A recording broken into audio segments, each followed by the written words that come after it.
ak liy dugg ci ceeb ñu koy importer fii ci Sénégal c'est paradoxal c'est que nit ñi dañoo liggéeyul suuf si dañ ko nangu ci ñoom ba noppi amuñu liggéey bu baax ñi ciy liggéey gas new amuñu salaire bu baax bu mën ciy génn kese. xam nañu lan la de. jaajëf ñu ngi leen bu baax nag parce que daanaka ci yéen a kaay xëy fësal doore ko yéen a kaay groupe des médias parce que nag xam nga El Hadj mi ngay wax sànq ne kon nit ñi yalwaanuñu mais groupe Sénégal nee na yalwaanul dafa àbb dafa leb moom nee na dafa leb yalwaanu majjaalul fii ci yéen a kaay groupe des médias la tribune ndax mu ngi xamal ne kon 330 milliards nguurug Sénégal fu mu nekk nii daf koo àbb ci li nga xam ne rek moo di ab financement islamique la ñu koy tuddee si bànqaasu UEMOA bi kuréel yi nga xam ne ñoo bokk weccit bu nga xam ne moom la ñuy jëfandikoo ci réewu Afrique yi moom nag li ñu àbb mi ngi toll ci 330 milliards koppar boobee nag dañ bu ñu ko àbbee dañu ko tayle dafa am lu ñu tayle ñu jox ñu koppar boobu man foogoon naa ne tayle mu ngi mel ni Yacine rek gàddu benn parure oram dem yóbbu ko tayle ko ñu jox ko xaalis lu ma jaaxal leb gi Macky Sall nekkee di leb moo gouvernement mais lépp boo xamante ne ni xam nga ni ngi wax sax wàllum dund géeg yooyu. mais boo lebee nga ne da ngay àbb 330 milliards pour dugal ko pooru Ndaayaan. ñu ne den na waaye nga ne woy da nga ko bëgg a dugal ci autoroute à péage Sénégal. mais yooyu dafa am yu ko gën a nekk farate ñu këtt ne jom. et c'est paradoxal pour quelqu'un koo xamante ne kii nee nañ li la dese ci mandat c'est presque 1 an et quelque la.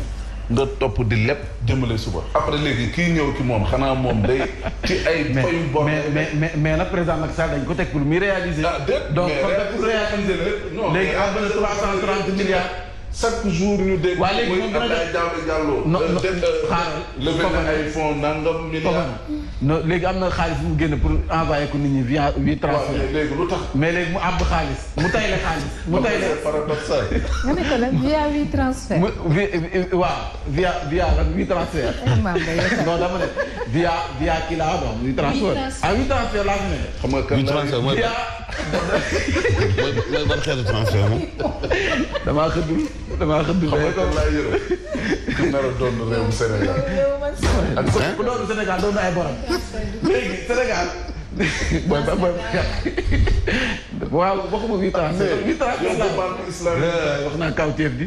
léegi président Macky Sall dafa am foofu na doomu bàyyi ba yeggal damay wax ne éggale waay Mame Mbaye heure bi jot na waay. waaw léegi dina ñëwaat dina ñëw ci loolu bu ne day leb la nga ñëw banque mondiale bu ne day leb la nga ñëw FMI. waaw dafa leen dugal ci réalisation. dafa leen 330 millions dafa tayle sax la wax dafa tayle sphère bu jam ñaajo bii ngir ñu jox ko 330 millions. waaw léegi tay léegi bu mu ko taylee xaalis boobu sphère yi nga xam ne Sénégal ko tabax.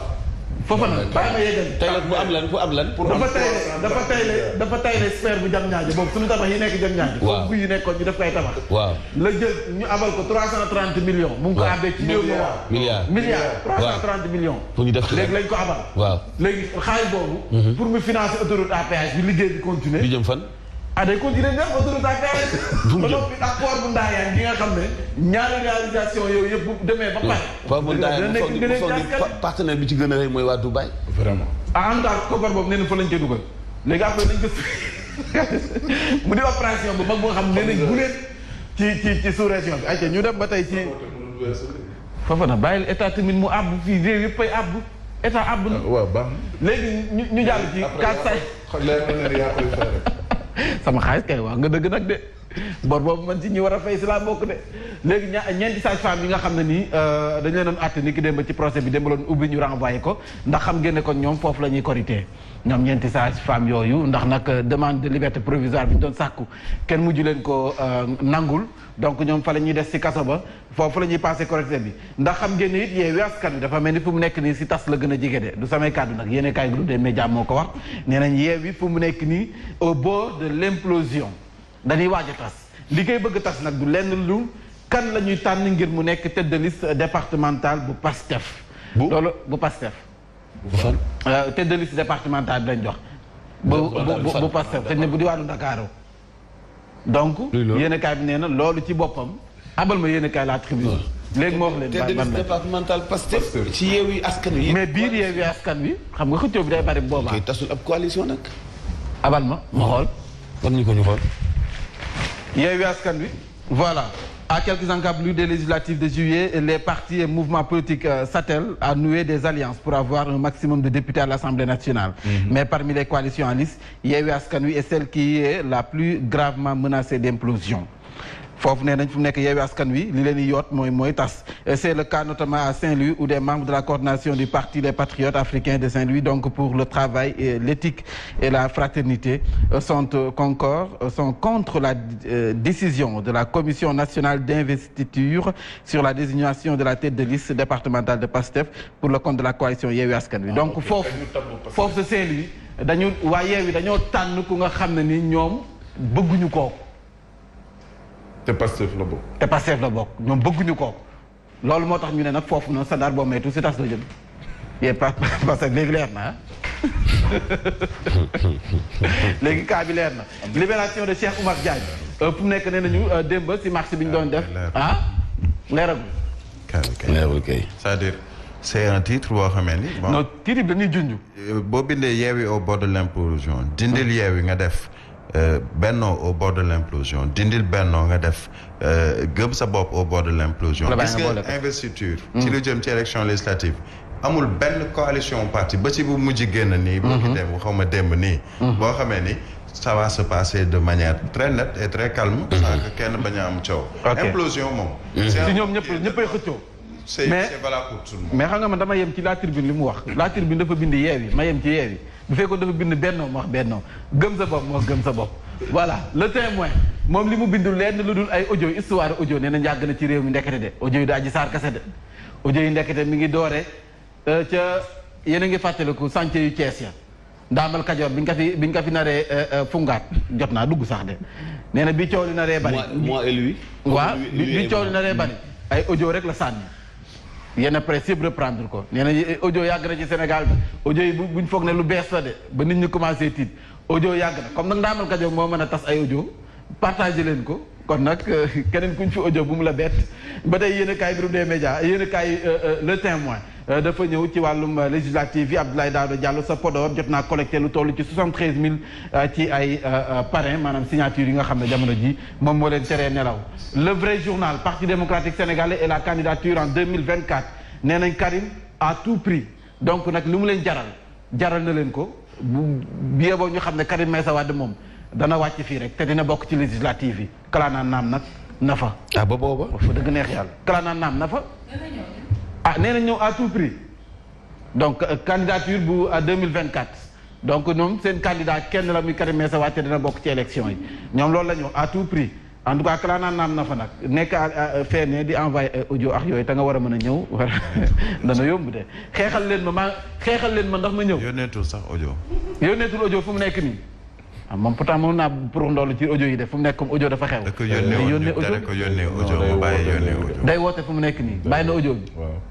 woote bi tam mën nañ ko enregistré de. affaire Astou Sokhna ñeenti sage-femme yi nga xam ne nii dañ leen juróom-benn sage-femme la mais ñeenti ñi dañuy desandi sa kaso ba ndax liberté provisoire bi ñu doon sàkku kenn joxu leen ko. accident yi nga xam ne moo am ci tali bi président Macky Sall nag fëggaat na ci table ji sàkku nañu daal di appliquer su nu mu gën a gaawee permis à point bi nga xam ne jot na jàll sa assemblée nationale nga permis à point ni ñu koy appliquer ci ñi nga xam ne ñooy daw si tali bi raykat nit yi noonu la ñu war a appliquer c'est xaw ma permis à point lañ koy tuddee xaw ma boo rayee nit même bu ñu la mënul rey ñu dagg sa benn cër nga gaañaat kenn ñu dagg beneen cër ba nga daggaat non ñu lay wàññi par benn comme permis à point yi nii boo defee benn infraction ñu wàññi benn point fii ku fi rey nii rek ñu dagg benn cër nga defaat ñu daggaat benn cër bu yàggee dootoo def parce que boo xoolee cër bi ñu dagg di nga nekk lii kat damaa def lii njombe moo tax ñu dagg loxo bi wala ñu dagg tànk bi permis à point lañ ko war a appliquer ci nit ñi tamit loolu dina ci baax xoola andil ma grand place fii bu ma nee nekk mooy Anta Ndiaye ak anam gi ñu ko reyee mu mel ni kon suñu police bi ñu leen di jaajëfal bu baax def nañ ci liggéey bu am solo boo leen mënee jox rek grand place mu mel ni présidentielle bu 2024 voilà laata ñuy ñëw préparé leen ma kon Sud Quotidien après ngeen jox ma ko fii meurtre à Bargny de Anta Ndiaye âgé de 5 ans jàppale ne kon ni ki rek altine bi passé la ñu gis ab néewam ci benn tabax waaye nag ku am nee nañu foofee sa Bargny fekkoon li waral coow li ndekete xam nga souvent dama koy wax fi nee nañ kii di def njombe souvent da lay xam ku la jigee lay doon moom buñ sukkandikoo ci yéene kaay bi kii nga xam ne moom moo ko faat magam la daan génneel jote nañu kii nga xam ne moo ko mayoon jéem a doon def médiation ñëw mi ngi boot benn bébé si tabax yooyu doon waxtaan ak moom mi ngi àndoon ak xale bi mu ñëwee taxaw wax ji jëm na kaw mu mer xale bi mu ngi koy taxaw di ko xool xamul di ko xool fixé ko mu nekk loo may xoolee xam naa mere nag xamul ni muy def ñoo xam ne buñ meree dañuy am ànd ak xadar xoj xale bi xooj na xale bi ba ndaw si nga xam ne moo bootoon ab liir doon waxtaan ak moom xam na kii fu mu nekk nii xale bi gémmiñ gaa ngi génne ay furit ba bakkeem bi di naaj mu daw bi mu dawee bébé bi mu bootoon mbaxane bi moo wadd loolu moo leen feeñal mbaxane bébé boobu boobu mu bootoon mais kon ndaw si itam bi mu dawee dem daw dem waxul ñoom ñaar ñëpp fu mu nekk ñu téye parce que nee na moom dafa tiit na bañ moom peut-être après ñu daal si kawam te xale bi def loolu nee nañu 17 ans la am donc yéenekaay bi ñëw na ci détournement la ñu waxtaane foofee xam naa loolu waa tës dinañ ci ñëwaat El Hadji Mouhamadou Mansour ak mbirum Anta Ndiaye mi xam nga ne kii def lii 17 ans ñu teg la loxo nee nañu nag foofee sa mairie bu Dakar Barthélémy Dias njortees nañu kon dafa def benn détournement ndax ñi ko joxoñ baaraam nag détournement boobu moo di conseil yu Benno Bokk Yaakaar ndax nee nañu fu mu nekk dafa mel ni kuy waajal campagne am moo tax def na ab ay virement yu nga xam ne ni wax fa dëgg neex yàlla xel teena si te njort nañu ne kon ab détournement la boo ñu mënee andil Sud Quotidien fii tamit Sud Quotidien parce que 59 jot na laata ñuy dem ci 8 Yacine di ma dàq Sud Quotidien boo ma ko mënee jox foofu ñu wax si avant ñuy dem ci Le Soleil dafa ñëw ci 43 milliards yi nga xam ne fu mu nekk nii dañ ko fas kéene séddale 542 956 ci ay njaboot yu nga xam ne nii dañoo sonn jamono ji seen loxo jotul seen ginnaaw ndax xiif gi mu ngi leen di yoot loolee nag cash transfert la ñu koy defee sànq 8 transfert laa wax donc cash transfert lañ leen koy joxe ku si nekk dina am à peu près ay 80 et quelques mille Sud Quotidien su ma ko mënee am fii dina baax de ñu ñëw ci ca 30 milliards yi sànq maa ngi leen koy wax mooy àbb bi nga xam ne dañu ko àbb noppi dugg si autoroute à péage bi yéenekaay bii di le quotidien c'est le dikkan ñëw nañu si l'exclusif mu wax ñu collecte bi nga xam ne moo jëm ci wàllum parrainage bi Podor Abdoulaye Daouda Diallo la nga xam ne jot na ko fa dajale les échos si loolu la ñëw Sénégal nag ak alerte di préparer li nga xam ne direct news wala alerte coow li nga xam ne mi moo tiital askan wi jafe-jafe yi nga xam ne ñu ngi koy dund banque mondiale dànqaafu na woon nee na soo mooyul fii ba 2024 wala 2022 la 2024 lu ni mel du arrêté dafay gën a metti njëkk yi carburant bi gaz bi ak nag fi mu nekk Sénégal sax dem na fu mu nekk mu ngi uti ji diwliñ ndax nee nañ foo méttiwul diwliñ dana manqué comme ñoom ñu ngi dem ci réew yi xool ni ñuy def ba mën a am diwliñ ndax dem nañu sa Indonésie ak Malaisie waaye ñooñu dañoo bañ jaay seen diwliñ bëgguñu ko jaay ndax nag wóorul comme réew mi nee nañu lu ñu wax ñu ne Grèce bi guerre ba am sa Ukraine comme lépp guerre bi la guerre moo tax lépp manqué donc ñoom i seen diwliñ balaa muy manqué ndax guerre bi ñu téye seen diwliñ bañ kaa jaay kon nag Sénégal mi ngi uti ji diwliñ présidentielle 2024 si yéenekaay bi di Sud Quotidien nee nañu fu mu nekk nii dafa mel ni lépp mi ngi dajale si président Macky Sall moo téye mbir mi lu ñaan fu mu nekk nii da ngaa téye matinal bi fu mu nekk dañ naan président Macky Sall moo téye li nga xam ne mooy présidentielle bi ci nan nee nañu fexe na ba ku wax 3e mandat ci moom ñu dagg sa bopp kenn amatul droit ku yeboo laaj ko Oumar Youm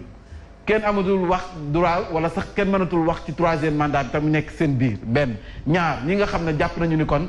mën nañ nekk ay probable adversaire yu nga xam ne mën nañ ko sonal fexe na ba yoon am lu mu teg seen kii mooy épée de Damoclès bi mi ngi seen bopp fu mu nekk nii Ousmane Sonko am na dossier bu nga xam ne mi ngi ci wàllum yoon kii di Khalifa Sall waxaale ñu ko moom it am na dossier bu nga xam ne nii mën na kaa tere mu nekk candidat Karim Meïssa Wade sax moom kala naan naam faf da nga fay ne ñoom ñi di wax candidature Karim Meïssa 2024 du coup fu mu nekk nii moom kese moo mën a xam ani ñan ñooy candidats yi 2024 fu ñu toll nii moom président Macky Sall te 3e mandat nee na bu ko fi kenn tudd ñu jeexaleex Sénégal bi nga xam ne jot na def emprunt bu mag 330 milliards yi moo xam ne jot nañ ko wax kon nag Yacine l'enquête moom it noir la woote parce que moom it l'enquête ñëwul ñu jeexaleex ban bi bala le mandat moom it noir la woote tey nag Yacine yow sa quotidien yëpp noir la ñu woote xam lu leen jaral loolu jeex na kon comme yëpp noir la ñu woote kay si yenn yi kon l'essentiel ñëw na la partie civile vise gros moom mooy mbiru ñeenti sages-femmes yi nga xam ne téye nañ leen dañuy des sa kaso ba fa la ñuy korité ñaaña sa des jot nañ leen bàyyi mais nag procès ba dañ koy tëggaat ndax dañu woote waat dañ defaat appel su dee sonn na borom dañuy bàyyi El Hadji Mouhamadou Mansour le député du peuple mu dikkaat ci li gën a fës ci jotaayu xibaar bi Sen TV juróom-ñetti waxtu asalaamaaleykum li gën a fees ci bopp xibaar yi juróomi fan ci weeru mai bi ñu dëgmal la ñu dàq àtteb ñeent wala juróom-benn sage-femme yi ñu doon topp ndax faatuk Astu Soxna ñeent ñaa nga ca kaso ba ñaar ña dañoo tollub diggante li tax caabi féetewu leen ginnaaw waaye bokk nañu ci ña tuuma tegu ci seen kaw ndodd juróom-ñaari nit waa police arrêté nañu leen démb ci manifestation yi nga xam ni ñi ko doon def dañ ci doon dimbali kii di Cheikh Omar Diagne donte mujj nañ leen bàyyi collectif ba tey jii la ñu gën a déterminé ngir kat ñu génne Cheikh Omar Diagne ci kaso bi. dinañ wax itam ci réaction association bi nga xam ni moo boot ñu nekk ci wàllu tourisme Racine Sy tey lu tax xam li ngay wax kenn ëpp les responsabilités ci li gàllu góoseel boobu le secteur tey di ngeen dégg kàddu ki jiite boobu le syndicat lu mooy loolee xibaaru sport aslëf lañ leen ci ñamal laataa ñu ñëw ci yenn kaay yi kay ndax kepp ak Mantoulaye ci bu ndoy Faram Fàcc gi ak Mame Mbaye Ndiaye